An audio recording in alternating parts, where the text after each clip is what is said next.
Baik,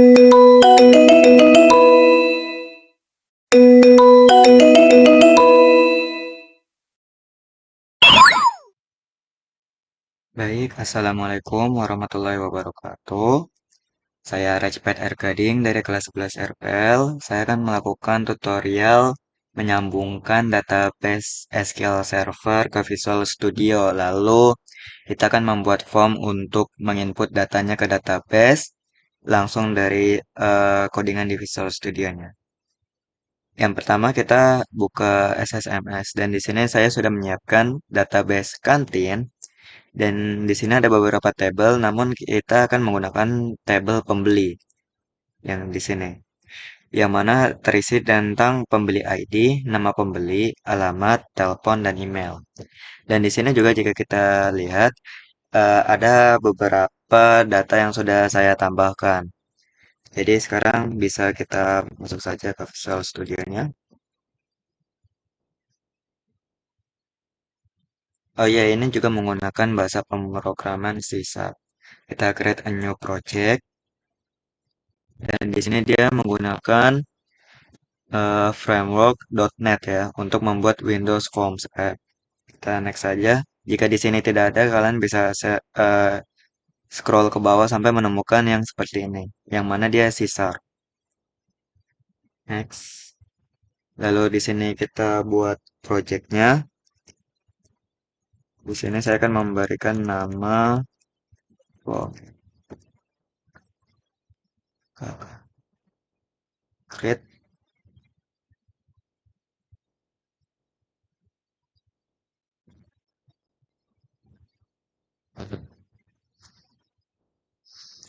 Kita tunggu sebentar sampai dia selesai membuat projectnya.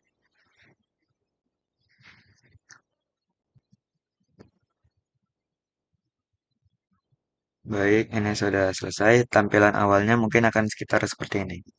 Hal pertama yang harus kita lakukan adalah menyambungkan project ini dengan database yang tadi, dengan database kantin ini. Caranya adalah kita bisa pergi ke view.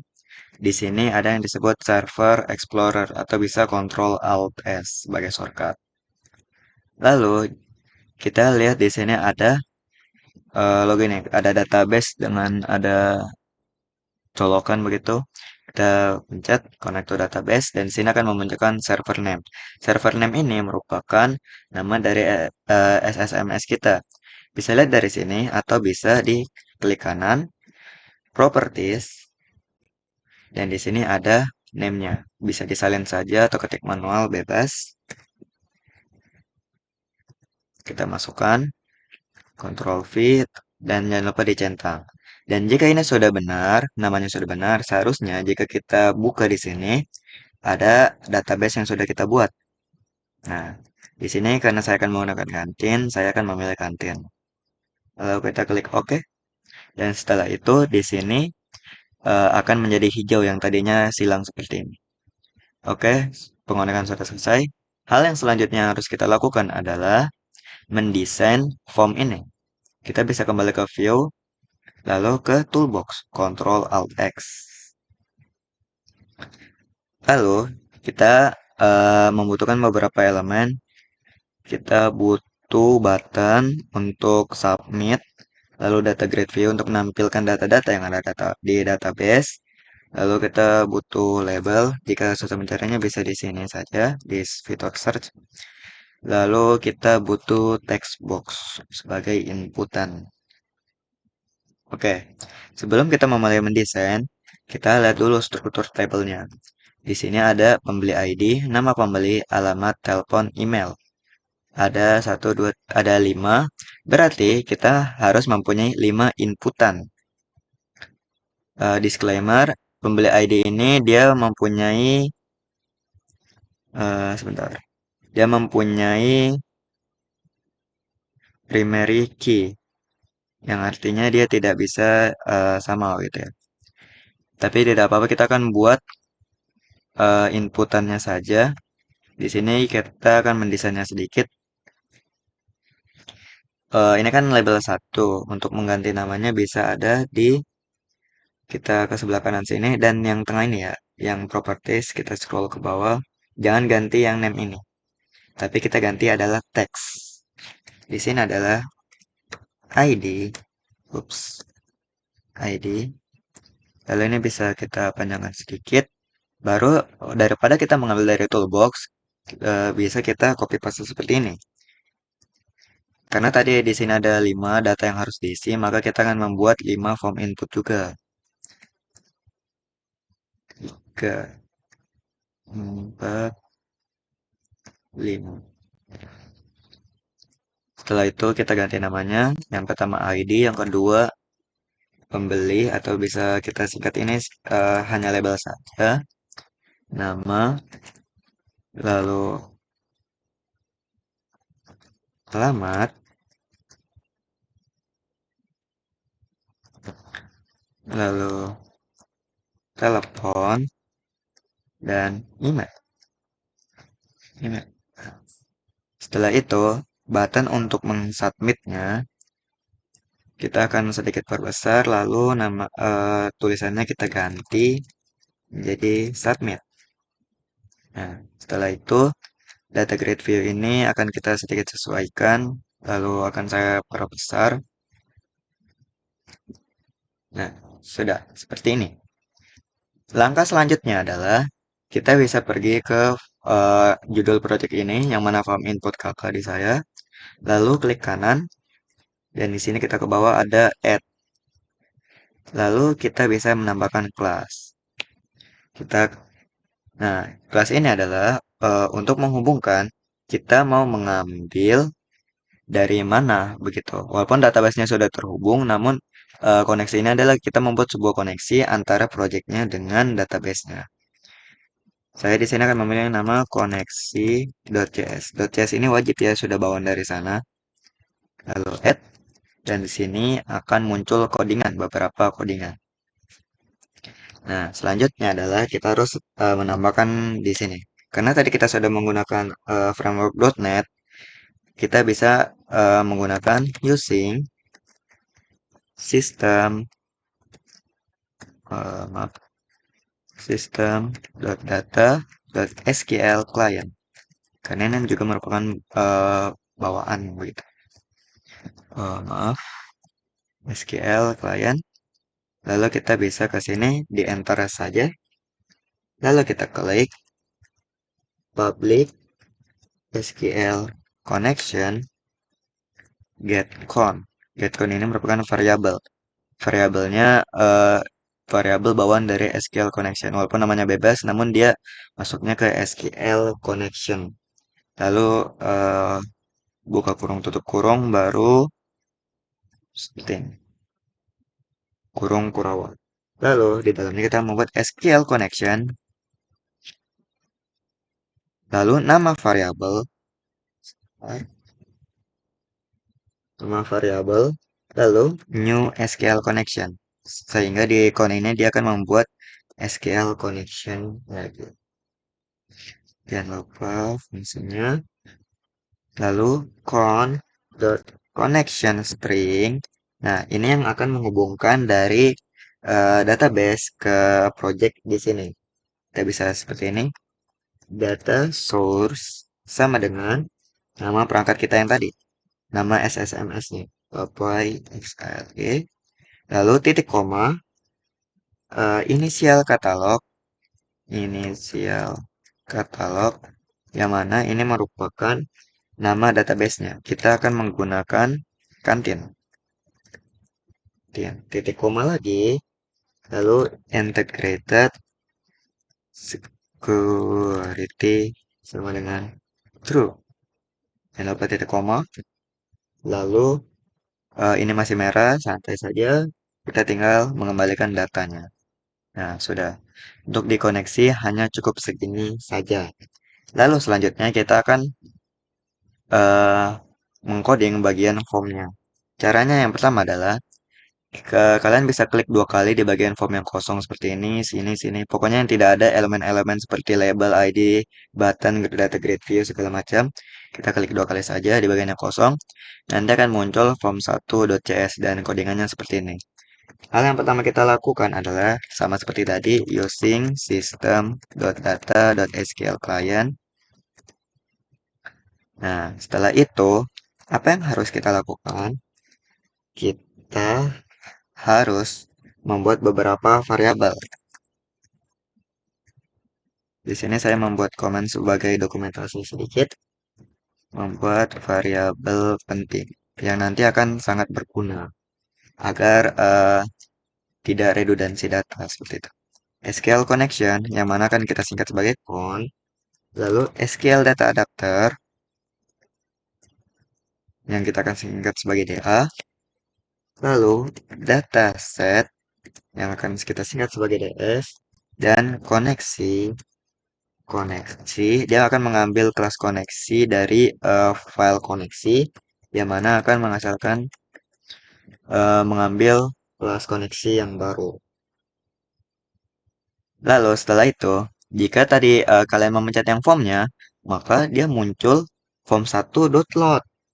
Apa artinya?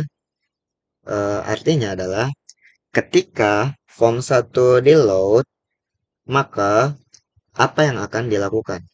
Jadi ketika form1 di load, apa yang akan kita lakukan? Nah, karena yang pertama saat kita masuk adalah kita tentu ingin melihat datanya. Oleh karena itu, kita harus membuat data grid view menampilkan data. Oleh karena itu, kita bisa mengcoding seperti ini. Con sama dengan koneksi dot get con, lalu string query sama dengan string query ini adalah kalau misalnya kalian mempelajari tentang database, string query ini adalah perintah yang di mana query di dalam database tersebut. Karena kita akan menampilkan data yang mana termasuk ke dalam DML atau data modification language, kita akan menggunakan select untuk menampilkan semua data. Select bintang, bintang ini sebagai semua. Jadi jika dibaca select semua, ambil semua dari from, lalu nama tabelnya. Kita akan mengambil dari tabel apa ini? Tabel pembeli. Pembeli.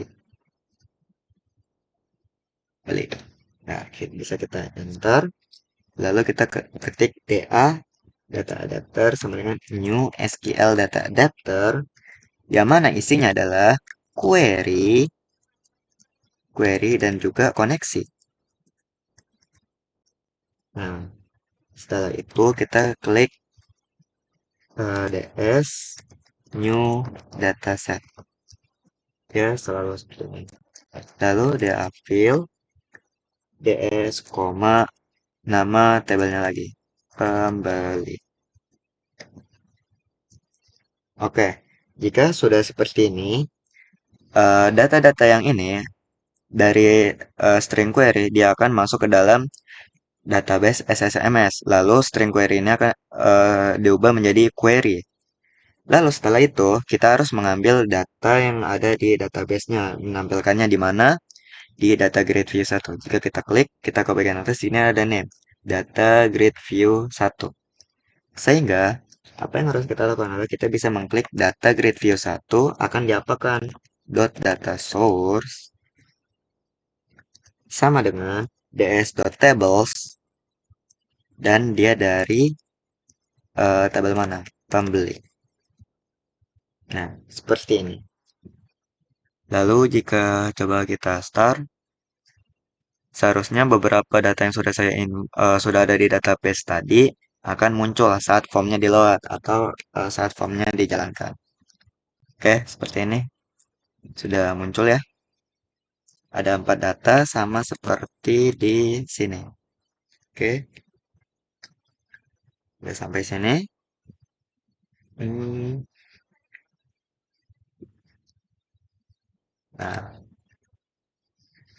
karena programming itu membahas tentang redundansi data, yang mana selalu menggunakan variabel, di sini kita akan menggunakan beberapa fungsi penting.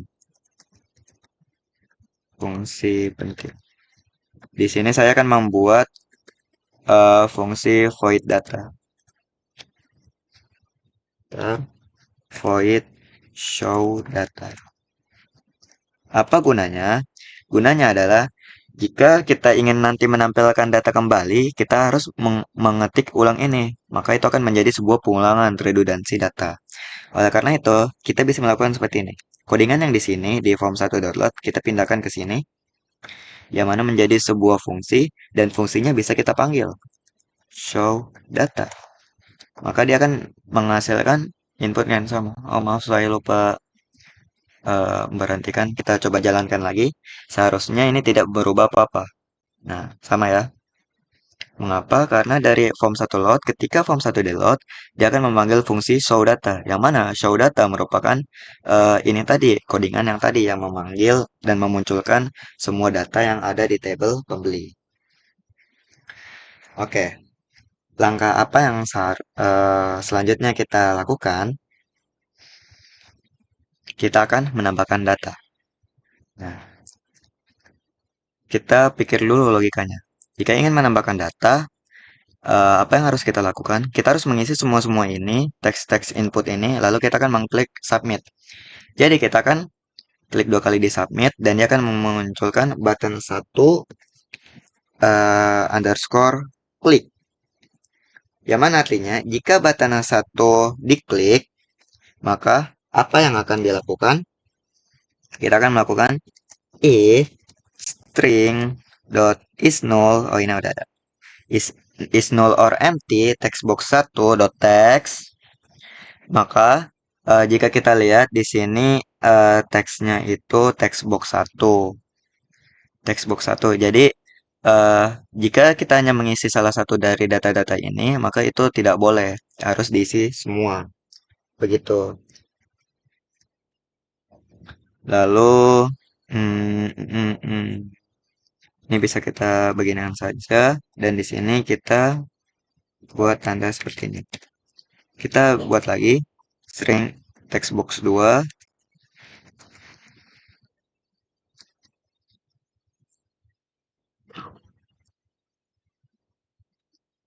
Ini string. Ini sampai semuanya sudah selesai ya. Textbox 3 teks. Lalu 4.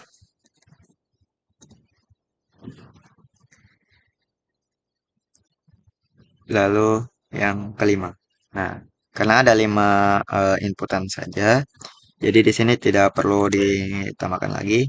Kita bisa seperti ini. Kita rapikan sedikit dan seperti ini. Oke. Ini kenapa error? Nanti saja. Setelah ini, apa yang harus kita lakukan? Jika string 1 sampai 5 ini ada yang kosong, kita akan memunculkan apa? Kita akan memunculkan message.box messagebox.show. Kita akan memunculkan sebuah modal apa atau notif begitulah. Data harus diisi. Ini jangan lupa titik koma, karena titik koma itu penting dan wajib hukumnya di sini. Lalu kita buat else.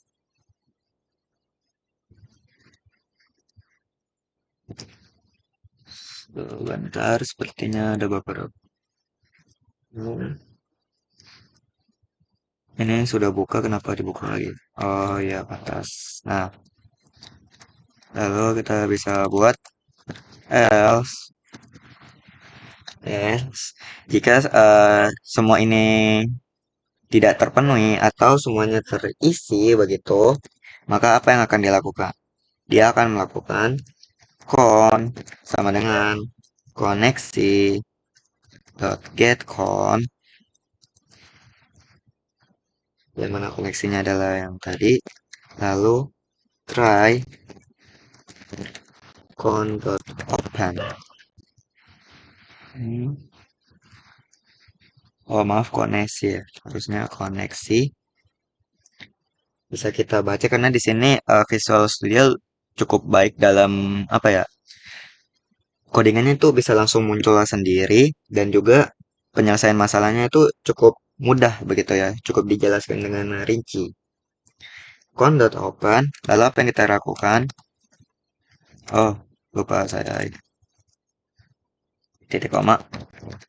Kita akan melakukan string query seperti yang tadi.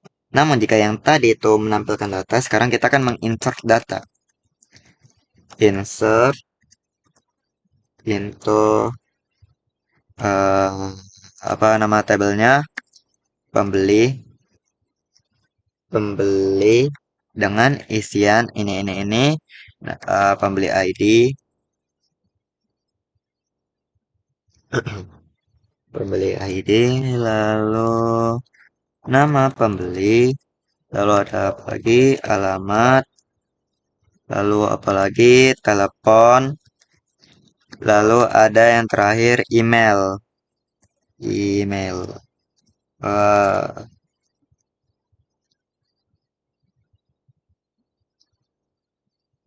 ada email. Lalu selanjutnya kita tutup kurung.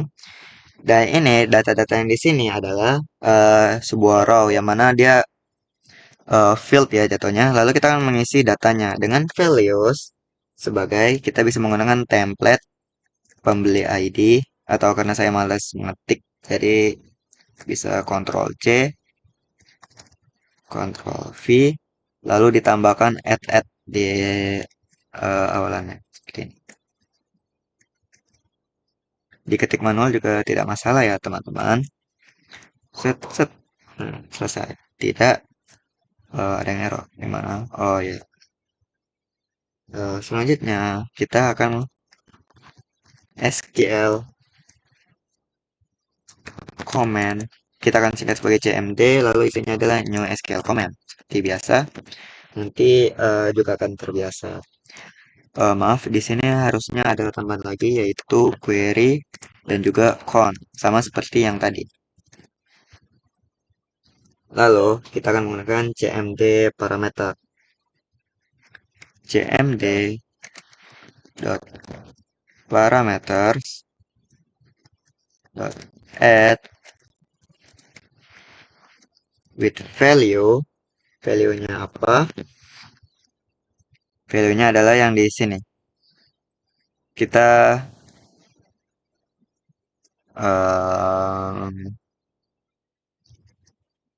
oh iya, saya baru ingat, mohon maaf, untuk pembeli ID ini dia merupakan auto increment, sehingga sebenarnya ini tidak perlu diisi. Atau boleh diisi, hanya saja ini pembeli ID ini tidak perlu dimasukkan. Yang di sini juga. Namun jika semisal kalian tidak menggunakan auto increment, kalian harus wajib memasukkannya karena itu merupakan data yang dibutuhkan. Add with value, add yang pertama itu adalah nama pembeli, koma. Nah, dia akan mengisi values nama pembeli ini dari mana gitu. Dan jika kita lihat nama ini dia ada di inputan text box 2. Jadi kita akan mengambil text box 2 dot text. Dia akan mengambil teks yang ada di text box 2 begitu. Langkah ini bisa kita ulang sampai semuanya selesai. Maksudnya semuanya mencangkup begitu. Lalu ininya bisa kita ganti saja jadi alamat dan text box 3. Lalu menjadi telepon, text box 4. Lalu menjadi email, text box 5. Nah, semisal kalian ID-nya tidak auto increment, kalian bisa tambahkan yang tadi dan yang ini juga bisa digunakan seperti tadi. Bedanya ini text box 1, anggaplah ini ID. Kita harus menambahkan int.parse. Mengapa begitu? Karena ID merupakan sebuah number atau integer begitu. Jadi dia dari sebuah teks yang mana merupakan string akan diparse menjadi sebuah integer. Jika tidak akan error ya. Karena saya menggunakan auto increment jadi kita skip saja. Lalu langkah selanjutnya adalah cmd atau SQL command dot execute non query. Ini merupakan sebuah salah satu fungsi bawaan. Lalu dia akan mengunculkan message box. Jika semua ini sudah berhasil sampai di sini, dia akan memunculkan message box dot show data berhasil ditambahkan. Begitu ya. Lalu kita akan melakukan apa? Kita akan, oh iya sebentar. eh Sebenarnya kita akan melakukan yang namanya show data. Namun, jika kita lihat-lihat lagi, setelah kita isi, kita submit, dia akan men-show data yang baru kan. Setelah itu, eh, data-data yang ada di sini, teks-teks yang ada di sini harusnya itu harus dikosongkan begitu. Agar jika tidak sengaja ke submit dua kali, ya data yang masuk juga tidak dua kali atau ada semacamnya begitu.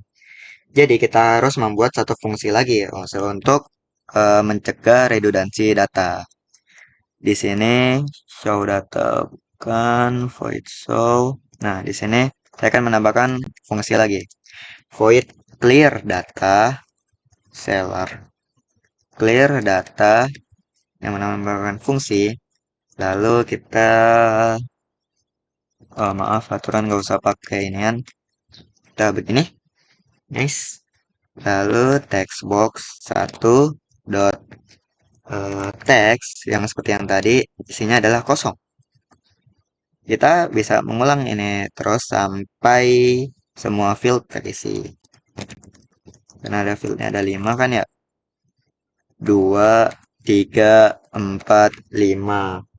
Lalu kita akan, sebelum kita men-show data, kita akan clear datanya dulu.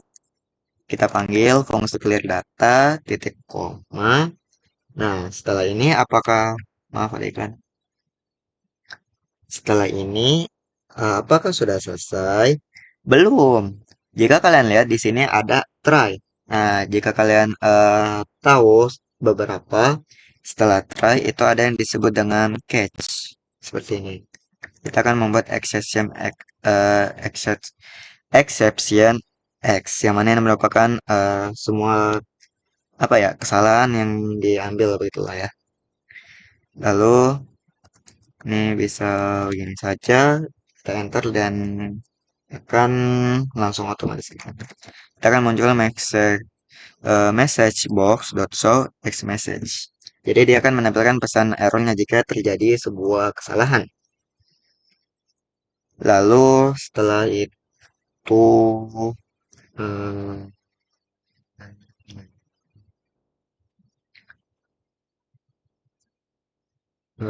sepertinya ini toString deh. Ya, toString harusnya bukannya. Lalu kok error? Oh ya, ini toString bawaan fungsinya ya. Nah, setelah itu apa yang harus kita lakukan? Kita akan membuat finally. Ini juga wajib bawaan dari sana yang membuat count.close agar jika dihentikan programnya, maka dia akan menghentikan program, tidak berjalan di latar belakang. Jika tidak digunakan count.close, maka jika kita mulai, kita tutup, kita mulai lagi, itu akan langsung dua yang berjalan begitu. X to string ini kenapa error? Tutupnya kurang satu. Lalu harusnya sudah selesai. Mari kita coba. Kita coba jalankan. Oke, di sini datanya masih ada 4 saja walaupun ID incrementnya 9 ya. ID-nya ini sebenarnya tidak harus kita isi, tapi anggap aja kita isi. Lalu namanya semisal siapa ya? Putri. Alamatnya Jalan Tanah Abang. Lalu teleponnya 0 kebanyakan 08, ini 09 Pak. 08, emailnya putri@gmail.com. Kita submit, data berhasil ditambahkan. Oh, tadi ada tipu sedikit ya. Ada seperti ini. Dia akan masuk Putri Tanah Abang. Putri. Oke, baik. Tadi ada ditambahkan. Baik, mungkin cukup sekian saja video tutorial dari saya untuk menambah pendapat. Sampai jumpa di video selanjutnya. Saya membuat video tutorial ini sebagai tugas kakak saya kompetensi kalian. Semoga mudah dimengerti. Saya akhiri wabillahi taufiq wal hidayah. Wassalamualaikum warahmatullahi wabarakatuh.